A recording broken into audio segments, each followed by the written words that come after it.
उत्तराखंड राज्य में मौजूदा समय में बड़ी संख्या में मलिन बस्तियां बस चुकी हैं। समय समय पर इनको नियमित करने या हटाने को लेकर भी चर्चा होती रही, लेकिन परिणाम आज भी ढाक के तीन पात ही नजर आते हैं। स्थिति यह है कि सिर्फ राजधानी देहरादून की बात करें तो यहाँ मलिन बस्तियों में लाखों की संख्या में लोग रह रहे हैं। जहाँ अब इन मलिन बस्तियों में रहने वाले लोगों को नगर निगम की तरफ से मिलने वाली तमाम सुविधाएं भी मिलने लगी हैं। यहाँ पर पक्की सड़कें बन चुकी हैं, घर घर तक पानी की लाइन पहुँच चुकी है। दूसरी तरफ सरकार मलिन बस्तियों को लेकर एसी लगे कमरों में बैठकर लगातार बैठक करती नजर आ रही है कि इन मलिन बस्तियों का भविष्य क्या होगा।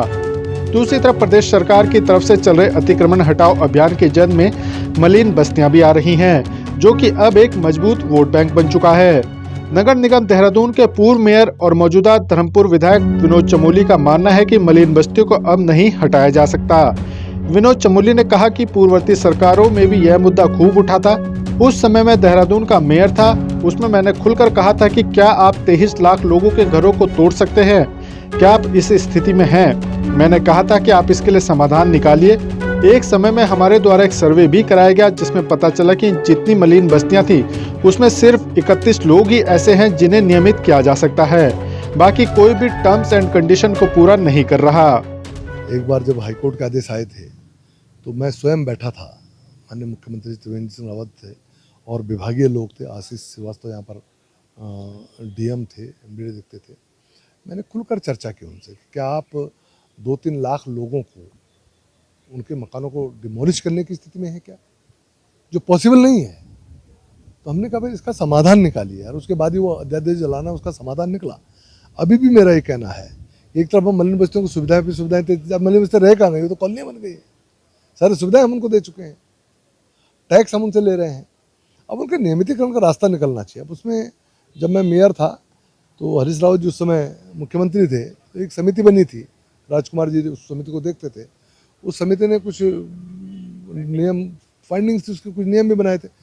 उसके आधार पे जब मैंने एक सर्वे करवाया तो सारी मलिन बस्तियों में कुल मिला के 31 लोग ऐसे थे जिनको हम नियमित करने की स्थिति में आए थे।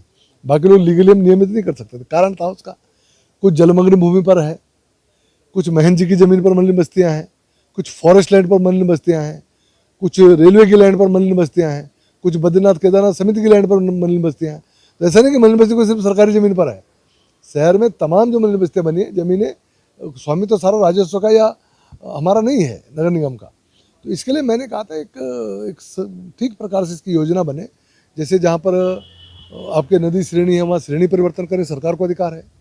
श्रेणी परिवर्तन करके हम उसको कर सकते हैं। हम बद्रीनाथ टेम्पल कमेटी हमारे पास है, उसको लेकर हम कोई योजना बना सकते हैं। मतलब हमको अलग अलग सभी चीज़ों को पकड़ के उसके बाद उसके साथ डील करना होगा। उसको फिर हम किया जा सकता है, ऐसा नहीं कि नहीं किया जा सकता, लेकिन बड़ी एक्सरसाइज है, वो करना चाहिए। ध्वस्तीकरण कोई समाधान नहीं, मैं आज बता रहा हूँ, न्यूसेंस है। और ध्वस्तीकरण अगर समाधान होता तो समय समय पर अध्यादेश लाकर हाई कोर्ट के आदेशों के इतर नहीं जाया जाता, ये बड़ा स्पष्ट है। तो ध्वस्तीकरण तो नहीं होना ये तय है। हाँ, कहीं इक्का दुक्का कहीं रास्ते में कोई बाधा है, कोई ड्रेनेज में बाधा है, तो वहाँ पर जरूर एक्सरसाइज हो सकती है। लेकिन आप सोचेंगे पूरी की पूरी बस्तियाँ अगर ख़त्म कर दें, ये पॉसिबल नहीं है।